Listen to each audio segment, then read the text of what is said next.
bring in Chris Lewis, CTV News public safety analyst and former OPP commissioner, for more.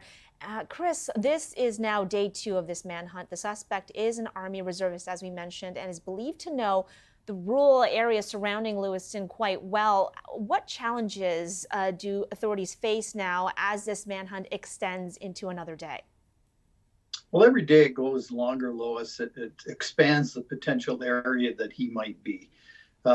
Given the fact that he knows the area, because of his military training, of course, he's very adept with firearms, but at the same time, he would have learned other skills around being in the woods and camouflage and concealment and things like that. So he's got some skills that make it difficult.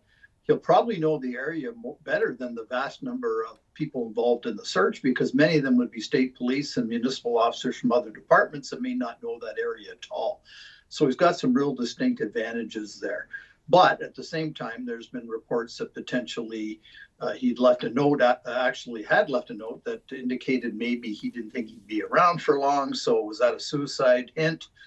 Or is that just to throw the police off? They don't know. But in the meantime, it's full speed ahead in trying to locate this guy.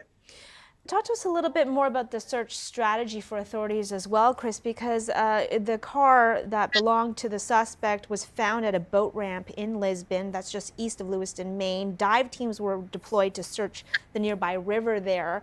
Talk to us about those efforts.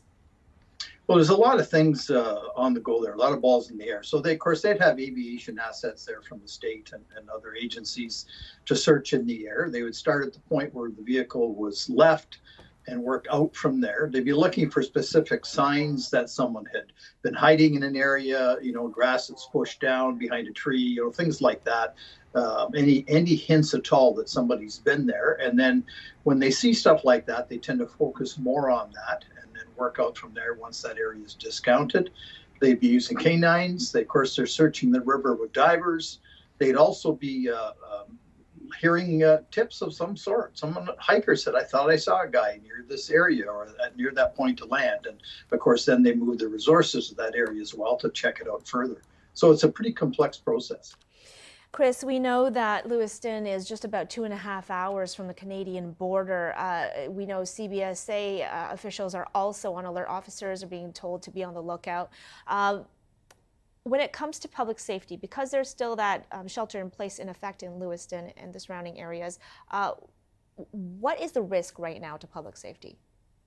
Well, the risk is huge. I mean, this guy is extremely dangerous. He killed, presumably, a pile of people he didn't even know, although we're not 100% sure about the motive and who he killed, etc. But at the same time, he's capable of killing people. And so the risk to the public is severe. The risk to officers is severe. And, when you look at the Canadian border, let's face it, he's not a stupid man.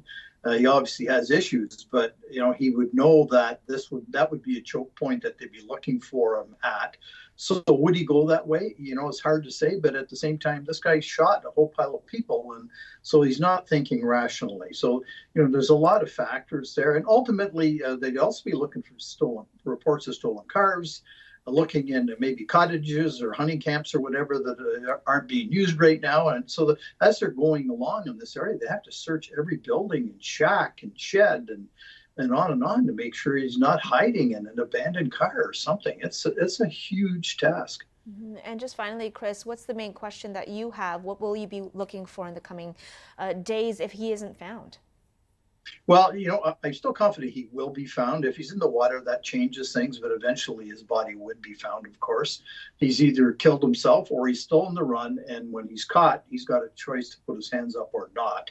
And it's a real catch or kill situation, and that's very blunt, but it's the sad reality of it. They'll either catch him or they'll take his life. And so, waiting to see how that unfolds. And of course, if he's taken alive, and I hope he is, trying to figure out why did he do this?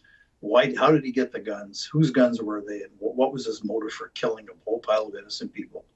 Okay, CTV News public safety analyst Chris